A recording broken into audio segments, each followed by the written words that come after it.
ఈయన ఊరు అనే దేశంలో ఉండేవాడు. ఈ యొక్క అబ్రహాం దేశమే విడిచిపెట్టమంటున్నాడు.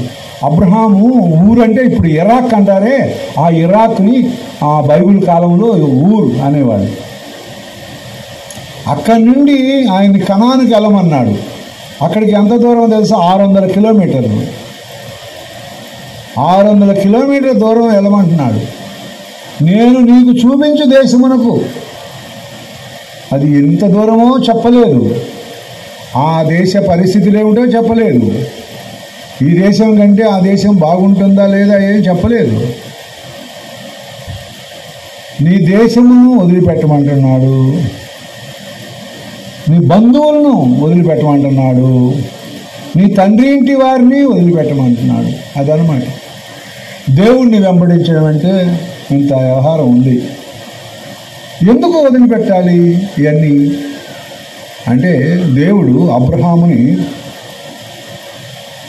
ఆ దేశము నుండి ఎందుకు వెళ్ళమంటున్నాడంటే, ఆ దేశము విగ్రహారాధన దేశముగా ఉన్నది. విగ్రహారాధన దేశం అది. ఆ వాతావరణం అంతటి నుంచి ఇవన్నీ విడిపించి వేరే దగ్గరికి తీసుకెళ్ళి దేవుడు తన పద్ధతులు తన మార్గములు ఆయనకు బోధించి ఈయన ఒక ప్రత్యేకమైన జనాంగముగా దేవుడి కొరకు ఈ లోకములో సాక్షిగా జీవించాలి అనే ఉద్దేశంతో దేవుడు దేశాన్ని వదిలిపెట్టమంటున్నాడు. తండ్రి ఇంటిని అంటున్నాడు. తండ్రి ఇల్లు ఎందుకు వదిలిపెట్టాలి? వీళ్ళ నాన్న విగ్రహాలు తయారు చేస్తుంటాడు. అబ్రహాం వాళ్ళ నాన్న విగ్రహాలు తయారు చేసి అమ్ముతాడు. అదే ఆయనకి జీవనాధారం. కాబట్టి తండ్రి ఇంటిని కూడా వదిలిపెట్టమంటున్నాడు. ఆ తండ్రికి సహాయం చేస్తూ ఉండేవాడేనా. ఆ బొమ్మలన్నీ ఒక గంపలో వేసుకొని సంతకెళ్ళి అమ్ముకొని తీసుకొస్తాడు. కాబట్టి తండ్రి ఇంటిని కూడా వదిలిపెట్టమంటున్నాడు. తర్వాత నీ బంధువులను విడిచిపెట్టమంటున్నాడు. బంధువులను కూడా విడిచిపెట్టమంటున్నాడు. దేశాన్ని, బంధువులను. చూసారా, మనం దేవుని వెంబడించే విధానం ఇట్లా ఉన్నదా? ఏమండి, దేశాన్ని విడిచిపెట్టడం, బంధువుల్ని విడిచిపెట్టడం, తండ్రి ఇంటిని విడిచిపెట్టడం లేదు. నర్సీపట్నం దగ్గర ఒక ఊరు ఉంది. ఆ ఊరిలో ఒక నాయుడు యేసుప్రభుని నమ్ముకున్నాడు. సేవ కూడా చేస్తున్నాడు. ఆయన ఒక 60 సెంట్లు స్థలం ఉంది ఆయనకి. ఇక్కడ మందిరం కట్టాలండి అంటున్నాడు. కడదాము, ముందు అది చర్చి పేరున రాయి అంటే, అట్ట రాయనండి మా పిల్లలు ఒప్పుకోరు అంటాడు. ఇంకా చర్చికి నువ్వు కనీసం 60 సెంట్లు రాయక్కర్లేదు, 10 సెంట్లు చర్చికి ఇవ్వు నువ్వు, చర్చి కోసము అని. అంటే దానికి మాత్రం ఒప్పుకోవట్లా. మా పిల్లలు ఒప్పుకోరు, వాళ్ళు దేవుని నమ్మని పిల్లలు, వాళ్ళు మా పిల్లలు ఒప్పుకోవట్లేదండి, ఒప్పుకోరండి అంటున్నారు. దాదాపుగా నేను ఆయన ఏదో మంచిగా భక్తిగా దేవుడి కొరకు ఆయన హైందవ కుటుంబంలో నుంచి వచ్చాడు, సేవ చేస్తున్నాడని ఎప్పుడైతే ఒక 50,000 ఆయన మీద ఖర్చు పెట్టాను నేను. సేవకులను తీసుకెళ్ళి అక్కడ కూటాలు జరిపించడము, మరి అక్కడ కొంచెం పని చేయించడానికి. అక్కడ ఒక రైస్ మిల్ ఉండేది. ఆ రైస్ మిల్ పడగొట్టి మందిరం కట్టడానికి అన్నట్టుగా ఇట్లాంటి వాటన్నిటికీ దాదాపుగా ఎప్పుడైతే ఏమో ఒక 50,000 ఖర్చు పెట్టి ఉంటాను నేను. అంతా అయిపోయిన తర్వాత ఈ మాట చెప్తున్నాను.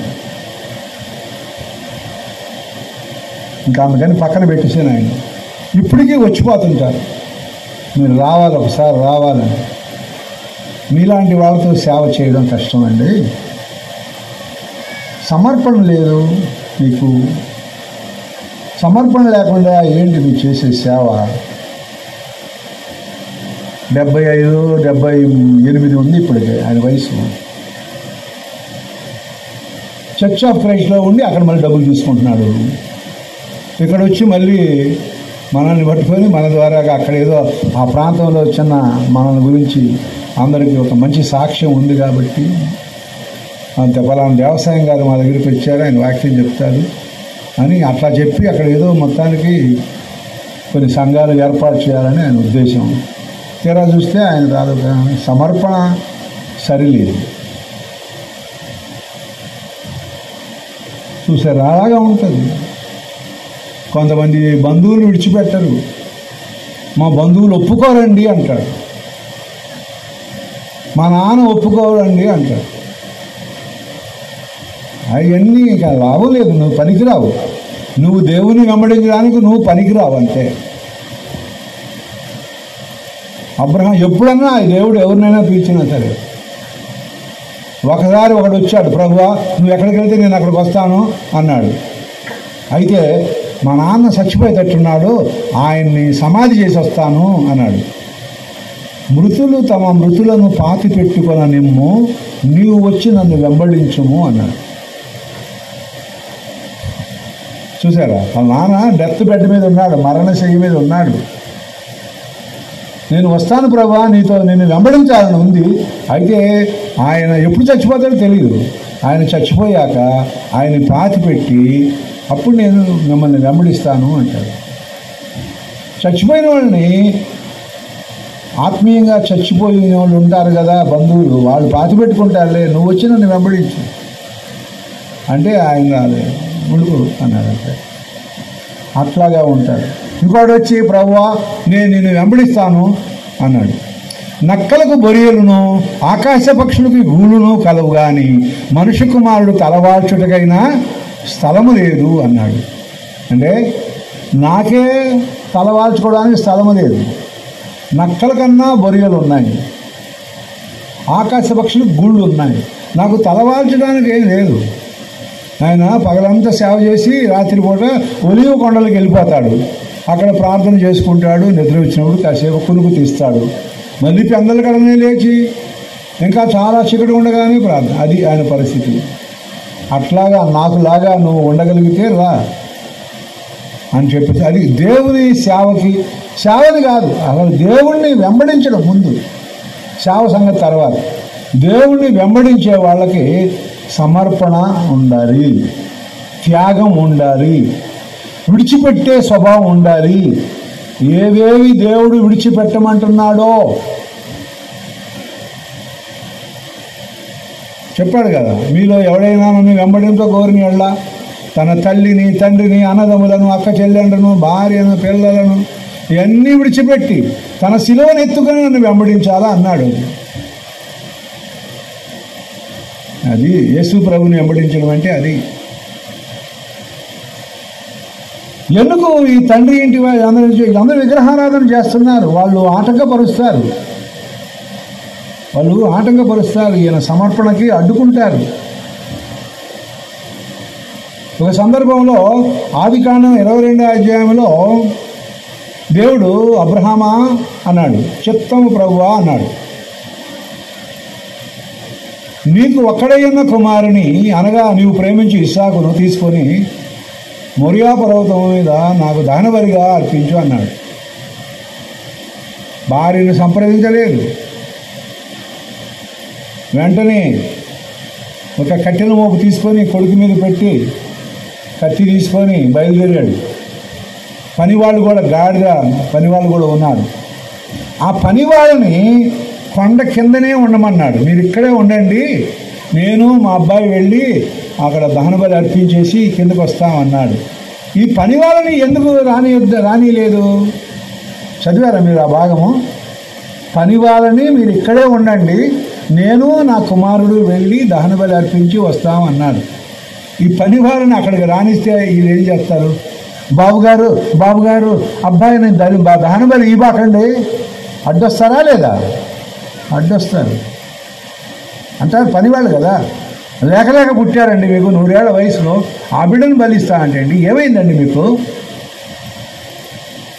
అని ఇద్దరు కలిసి పట్టేసుకుంటారు. ఆయన 100 ఏళ్ళోడు, ఆయన్ని బలి ఇవ్వనేది.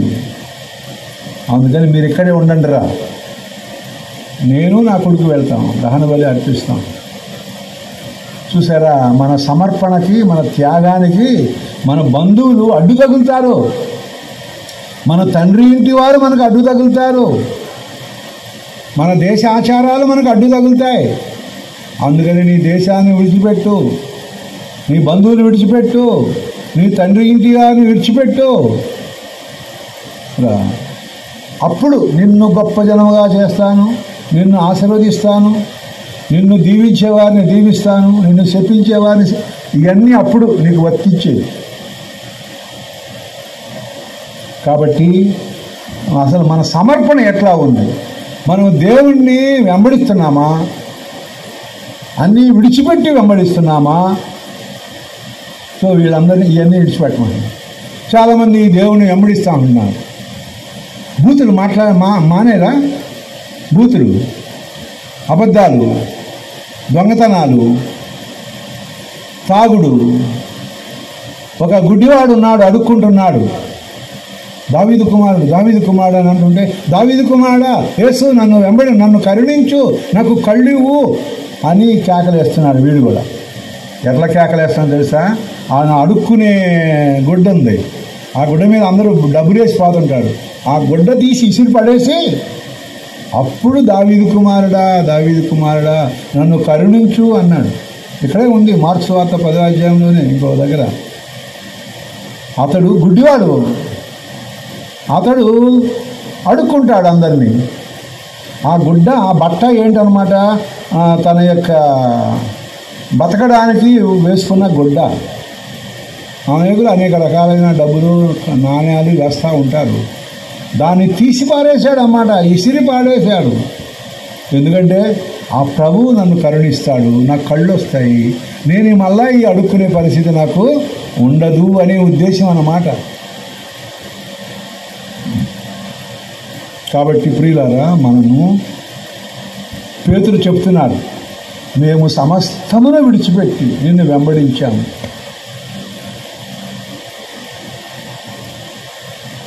మీలో ఎవరైనా, నేను కానీ మీరు కానీ ఎవరైనా సరే అట్లాగే సమస్తమును విడిచిపెట్టి వెంబడిస్తే గనక వాళ్ళకి ఎంత గొప్ప వాగ్దానం దేవుడిచ్చాడో చూడండి. మార్క్స్ వార్త 10వ అధ్యాయంలో ఏమన్నాడు? అందుకు యేసు ఇట్లా, నేను నా నిమిత్తమును, సువార్త నిమిత్తమును, ఇంటినైనను, అన్నదమ్ములనైనను, అక్క చెల్లెండ్రనైనను, తల్లిదండ్రులనైనను, పిల్లలనైనను, భూములనైనను విడిచిన వాడు ఇప్పుడే ఈ లోకంలోనే ఇప్పుడు ఇహమందు హింసలతో పాటు ఏం పొందుతారంట? 100 ఎవరైనా విడిచిపెట్టారు? నాకు చెప్పండి ఒకరైనా.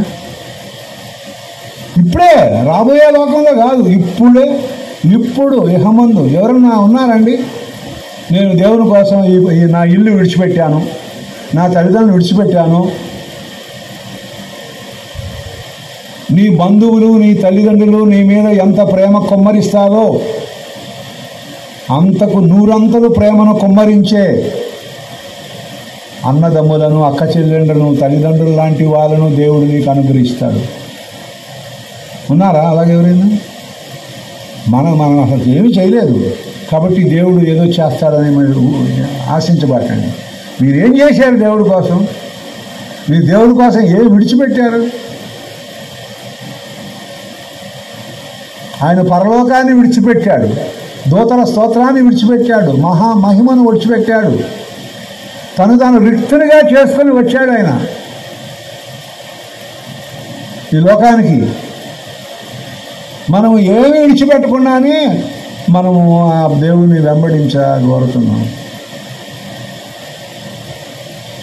మీరు ఎవరైనా ప్రభా మేము సమస్తమును విడిచిపెట్టాము అంటే వాళ్ళకి చెప్తున్నాను, మీరు ఇల్లు విడిచిపెట్టారా, ఇల్లు వదిలేశారా నా కోసము అంటే, ఒరే నువ్వు కానీ ఆ యేసు ప్రభువుని నమ్ముకుంటే కనుక నీకు ఇల్లు నీకు లేదురా అన్నారనుకోండి తల్లిదండ్రులు, ఒక నమస్కారం. ఆస్తిలో నీకు చిల్లి కావలేదురా, ఒక నమస్కారం. ఇంకో నమస్కారం.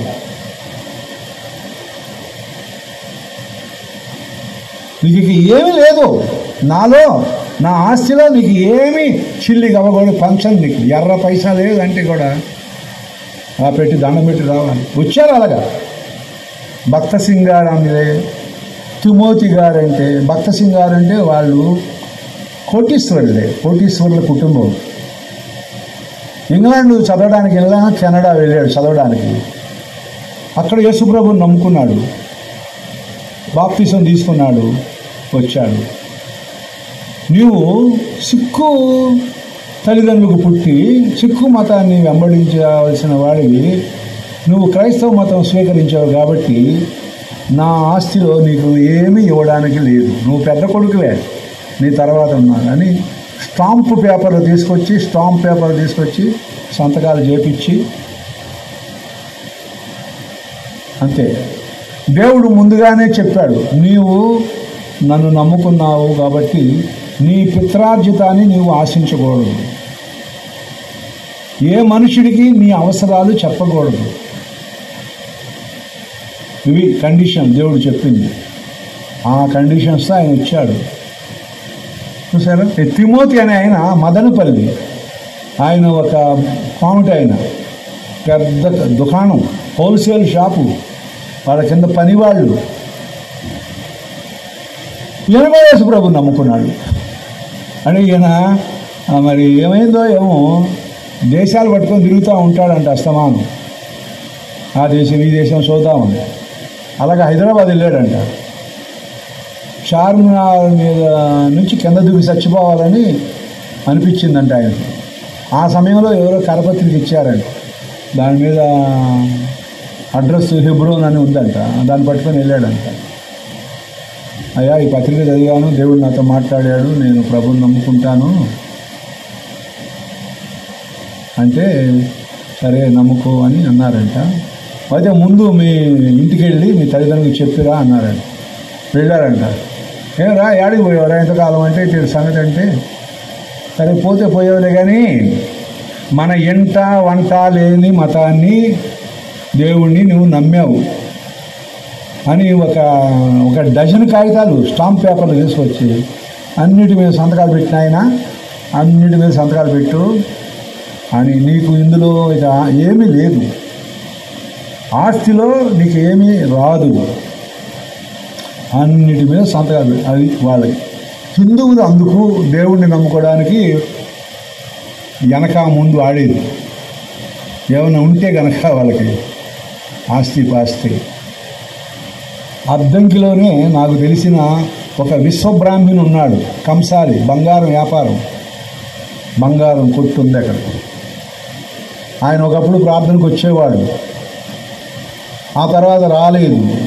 ఎందుకు రాలేదు అంటే ఆయన అన్నాడు, మాంసం తింటున్నాను, ఎముకలు మెడలో వేసుకొని తిరుగుతామా అన్నాడు. నేను యేసుప్రభుని నమ్ముకుంది నిజమే, కానీ నేను ఇలా చర్చికి వచ్చి బాప్తిసం తీసుకుంటా ఉంటే మా అమ్మ నాకు ఆస్తి ఇవ్వనంటుంది, మిగతా వాళ్ళకి ఇస్తాను, నీ ఆస్తి మాత్రం అనాథ శరణాలయానికి రాసేస్తాను అంటుంది. ఆమె తిక్క మనిషి, అంత పని చేస్తుంది. అందుకని నేను చర్చికి రావట్లేదు. అదనమాట, చర్చికి రావడం అవన్నీ మెడలు ఎముకలు తగిలించుకోవడం అంటాను, అందుకని రావట్లేదు. ఆయన రహస్య విశ్వాసిగా ఉంటానంటున్నాను, ఇంట్లోనే ప్రార్థన చేసుకుంటాను, బైబిల్ చదువుకుంటాను అని చెప్తున్నారు. చూసారు, అట్లా ఉన్నారు. బాహాటంగా బహిరంగంగా దేవుడి కొరకు తెగింపు చేసి ఉంటే ఎట్లా ఉండేదో అలాగా తెగింపు చేసేవాళ్ళు ఈనాడు లేరు. మా చర్చికి నర్సీపట్నంలో మణి అని ఒక ఆమె వచ్చేది. వాళ్ళు క్షత్రియులు, రాజు. ఆ భర్త ఆర్టీసీ కండక్టర్. వాళ్ళకి 2 కొడుకులు, వాళ్ళకి పెళ్ళిళ్ళు అవ్వలేదు. ఈమె నన్ను అడిగింది, సార్ కాదండి, బాప్తిసం తీసుకుంటే బొట్టు పెట్టుకోవచ్చా, బాప్తిసం తీసుకున్నాక కూడా బొట్టు పెట్టుకోవచ్చా అన్న. మరి మన చర్చిలో ఇంతవరకు బాప్తిసం తీసుకున్న వాళ్ళు బొట్టు తీసేశారమ్మా, మరి అలాగే నువ్వు కూడా తీసేయాల్సి ఉంటుంది అన్నాను. అంటే భర్త ఒప్పుకోడంట బొట్టు తీయడానికి. ఏదో భర్త చచ్చిపోయిన కింద లెక్క వేసుకుంటారు. నేను ఉండగానే నువ్వు అలా చేస్తావా? మన ఇద్దరు పిల్లల పెళ్ళిళ్ళు పెట్టాగా. క్షత్రియుల్లో ఈ తల్లిదండ్రులు ఇద్దరు కూడా ఏదో చేయాలంట పెళ్లి సందర్భంగా. మరి పిల్లలకి పెళ్ళిళ్ళు అవ్వవు కదా, నువ్వు అట్లా చేస్తే అంటే పాపం మంచి ఆమె, కానీ మరి దాని దగ్గర ఆగిపోయి నేను ఇంటి దగ్గరే ప్రార్థన చేసుకుంటాను, ఇంటి దగ్గరే బైబిల్ చదువుకుంటాను అని. ఆ ఇద్దరు కొడుకులకి ఇంతవరకు పెళ్ళిళ్ళు కాలేదు. ఆ ఇద్దరు కొడుకులకి ఆయన రిటైర్డ్ అయిపోయాడు. చూసారా, దేవుడి కొరకు త్యాగం చేయాలి, తెంచుకోవాలి. అప్పుడు దేవుడు ఈ వాక్యాన్ని బట్టి నా నిమిత్తము ఇంటినైనను అన్నదమ్ములనైనను అక్క చెల్లెండనైనను భార్యనైనను పిల్లలనైనను విడిచిపెట్టిన వాడు ఇప్పుడు ఇహమందు నూరంతలుగా దేవుడు ఇస్తాడు. నా ఫ్రెండు వాళ్ళ కోడలు క్షత్రియురాలు, ఆమె కూడా క్షత్రియ కుటుంబానికి చెందినటువంటిది, వరంగల్. ఆ అమ్మాయి కూడా యేసుప్రభుని నమ్ముకుంటే మరి వాళ్ళ నాన్న వచ్చి మరి నువ్వు అట్లాగా ఉంటే కనుక నీకు నాకు సంబంధం ఉండదు ఇక అని చెప్పేశాడు. సరే నాన్నగారు అని దండం పెట్టేసింది. నాతో కలిసి చదువుకున్నాడు ఆయన, ప్రొఫెసర్, తిరుపతి యూనివర్సిటీలో ప్రొఫెసర్. వాళ్ళ కొడుకుకి ఆ అమ్మాయిని చేసుకున్నాడు. ఆమె ఇంత త్యాగం చేసి దేవుడి కొరకు తన కుటుంబ బంధాన్ని తెంచుకుని దేవుడి కొరకు సాక్షిగా ఆమె ఉన్నది, ఆమె సాక్ష్యం బాగున్నది అని. వాళ్ళ కొడుకు కూడా, వాడు కూడా ఏదో మంచి ఉద్యోగమే, నెలకు 3 లక్షల జీతం. చూసారా, చక్కగా హైదరాబాద్లో ఏదో కొనుక్కున్నారు, అపార్ట్మెంట్ లాంటిది ఉంటున్నారు, అక్కడ సంఘానికి వెళ్తున్నారు, సేవలో పాల్గొంటున్నారు. అలాగనమాట. మనము దేవుడి కొరకు ఏమన్నా మీరు చేస్తే అప్పుడు ఏది మీ విశ్వాసం, ఏది దేవుడి కొరకు మీరు ఏం చేస్తున్నారు, మీ తెగింపు ఏది? దేవుని మందిరంలో ఎంత పని చేస్తే ఎంత ప్రయోజనం మనం ఆశిస్తున్నాం. నువ్వు చేసింది ఎంత, మందిరంలో ఎంత ప్రయోజనాన్ని ఆశిస్తున్నావు. అలాగే ఉండకూడదు. నువ్వు దేవుని మందిరంలో పని చేశావు, వెళ్ళు. దేవుడు నువ్వు చేసిన ప్రతిఫలం దేవుడు ఇస్తాడని వెళ్ళు. దేవుడు దానికి తగిన ప్రతిఫలం ఇస్తాడు, తగిన కాలమంది ఇస్తాడు. చాలామంది అట్లా ఉండరు. ఇంకా నువ్వు అలా చేసినప్పుడు ఇక నువ్వు కూలికి చేసావు అన్నమాట, దేవుని కొరకు చేయలేదు నువ్వు. ఇంకా ఆ మాత్రం దానికి అమ్మా ఈ మందిరం అంతా తొడవడానికి, నీళ్లు పోయడానికి నీకెంత కావాలో చెప్పు రోజుకి, ఆ లెక్కన నెలకు ఎంత అవుద్దో దాని ప్రకారం మనిషిని పెట్టుకుంటే సరిపోద్దిగా. నువ్వు దేవుని పని చేసినట్టు నీకెందుకు, ఇంకా మాకెందుకు అని చెప్పాల్సి వచ్చింది. కాబట్టి ప్రతిఫలాపేక్ష లేకుండా దేవుని కొరకు నేను చేశాను, దేవుని కొరకు నేను పరిచర్య చేశాను, నేను చేసింది పరిచర్య. ఇవన్నీ రహస్యమందు చూస్తున్న దేవుడు ఒక ఆయన ఉన్నాడా? ఆయన ప్రతిఫలం ఇవ్వడా నీకు? ప్రతిఫలం ఇస్తాడు. అదనమాట. ఇప్పుడు పేతురు అడుగుతున్న మాట, ప్రభువా మేము సమస్తమును విడిచిపెట్టామంటున్నాడు. మరి మన యొక్క సమర్పణ ఎలా ఉంది? మనం దేవుని కొరకు ఏమి విడిచిపెట్టాము, ఏమి విడిచిపెట్టాము అంటే ప్రభు చెప్పాడు, పేతురు కాదు మీరేమీ బెంగపెట్టుకోకండి, మీరు దేవుడి కొరకు ఏమి విడిచిపెడితే అది నూరంతలుగా ఇప్పుడే ఇక్కడే దేవుడు నీకు ఇస్తాడు.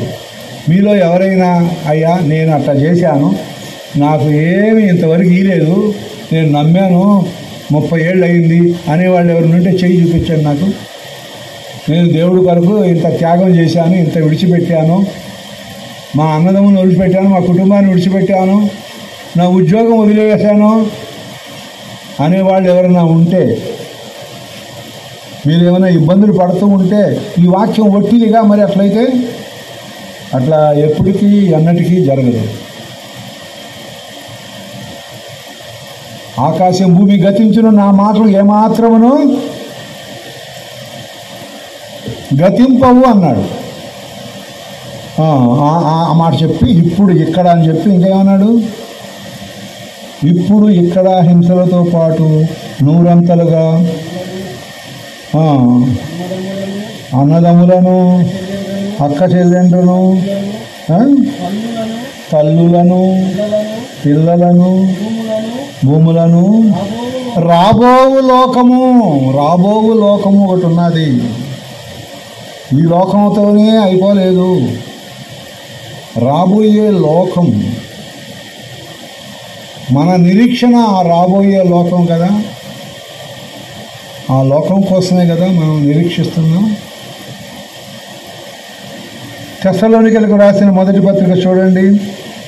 తెస్సలోనికలకు రాసిన మొదటి పత్రిక మొదటి అధ్యాయము 9-10 వచనాలు కలిసి ఉన్నాయి.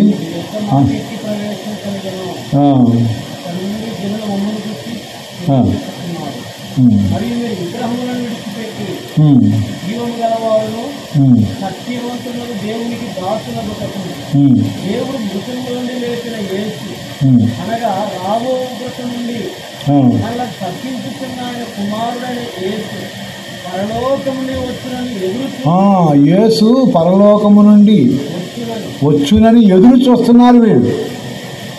మనము రాబోయే లోకములో మన ప్రభువు ఆ లోకములో మనల్ని లోకంలోకి తీసుకెళ్ళడానికి వస్తున్నాడని మనము ఎదురు చూస్తున్నాం.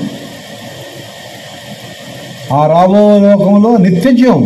ఇక్కడ ఏం చెప్పాడు, రాబో లోకములో నిత్యజీవం, ఉగ్రత కూడా ఉంది. రాబోయే ఉగ్రత, రాబోయే లోకములో ఆయన్ని కరెక్ట్గా వెంబడించిన వాళ్ళకి నిత్యజీవం, నకిలీగా వెంబడించే వాళ్ళకి ఉగ్రత. రాబోయే ఉగ్రతను, సర్ప సంతానమా, రాబో ఉగ్రతను తప్పించుకొనుటకు మీకు బుద్ధి చెప్పిన వాడెవడు?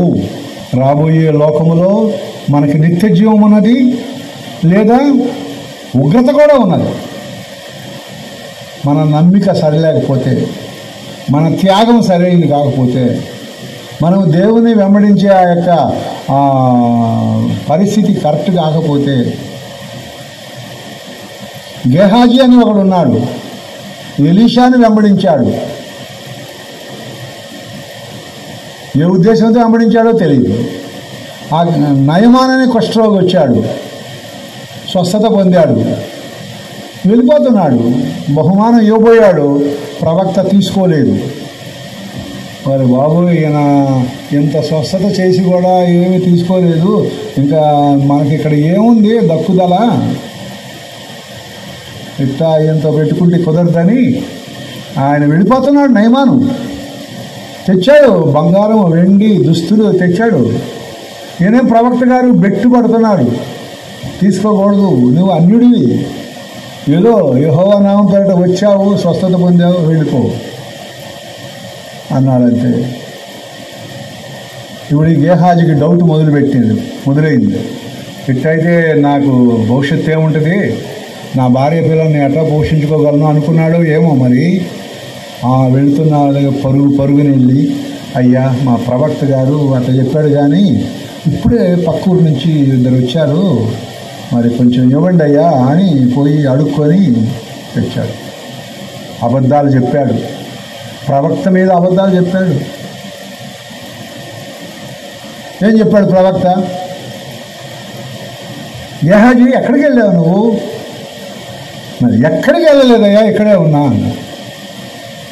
నీవు ఆ నయమాన దగ్గరికి వెళ్ళినప్పుడు నా ఆత్మ నీతో రాలేదనుకుంటున్నావా? ప్రవక్తకు తెలిసిపోతుంది అంతా. చూసారా, దేవుని సేవకుల ముందు అబద్ధాలు చెప్పబాకండి. అననీయ, సప్పీరా, మీ పొలాన్ని ఇంతకే అమ్మారా? ఇంతకే దేవునితో అబద్ధం ఆడడానికి నీకు ఎన్ని గుండెలు అన్నాడు, మరి చచ్చాడు. అననీయ అక్కడే చచ్చిపోయాడు. భార్య 3 గంటల తర్వాత వచ్చింది. అమ్మా, మీ భర్త ఇట్లా అన్నాడు, మరి నిజమేనా, అంతకేనా అమ్మారంటే, ఇద్దరు ఒక మాట మీద ఉండాలా, అబద్ధం చెప్పినా అనుకున్నారు, ఏమో ఇద్దరు మాట పొడవలుక్కున్నట్టున్నారు. ఎంతకే అయ్యా, ఎంతకే అన్నాడు. పరిశుద్ధాత్మను మోసపుచ్చుటకు మీరు ఎందుకు ఏకీభవించుతరి? మీరు ఎందుకు ఏకీభవించారు పరిశుద్ధాత్మను మోసపుచ్చడానికి అనేసరి ఆమె కూడా అక్కడ పడి చచ్చిపోయింది. చూసారా, ప్రవక్త నోట నుండి, దైవ సేవకుడి నోట నుండి ఒక మాట విడుదల అయిందంటే అది అక్కడ వెంటనే జరిగిపోతుంది. ఆయన చచ్చిపోయాడు, ఈయన చచ్చిపోయాడు, ఏమి చచ్చిపోయింది. అలాగే ఈ గెహాజీ అనేవాడు ప్రవక్త దగ్గర అబద్ధాలు చెబుతుంటే ఆ నయమాను కుష్ఠరోగము నీకును నీ ఇంటి వారికి నీ సంతతికిని నిత్యము అంటి ఉండునుగాక అన్నాడు. ఆ కుష్ఠరోగము గెహాజీకి అంటుకుంది. ఆయనకు మాత్రం కదా, ఆయన ఇంటి వాళ్ళందరూ అంటుకుంది. అట్లా ఉంటుంది. సరైన సమర్పణ లేకుండా సగం సగం భక్తి, సగం సగం త్యాగం, అది పనిచేయదు. నువ్వు చల్లగానైనా వెచ్చగానైనా ఉంటే నీకు మేలు, నులివెచ్చనగా ఉంటే నీ భక్తి వలన నీకు ఏమీ ప్రయోజనం లేదు. రాబోయే లోకమందు నిత్య జీవం అంటున్నాడు.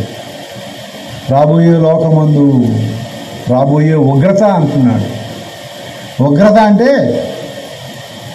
దేవుని యొక్క తీక్షణమైన కోపం, గాడ్స్ రాత్, దేవుని యొక్క తీక్షణమైన కోపము. తట్టుకోగలరా? ఈ ఎండే తట్టుకోలేకపోతున్నారుగా. అగ్నిగంధకములతో మండే గుండములో పాలు పొందుదురు అన్నారు. అగ్ని ఆలదు, పురుగు చావు. నెబుకద్నెజరు ఉగ్రత 7 అంతలు చేశాడు అగ్నిగుండాన్ని. మరి దేవుడు ఉగ్రత ఇంకెంత ఉంటుంది? రాబోయే ఉగ్రత.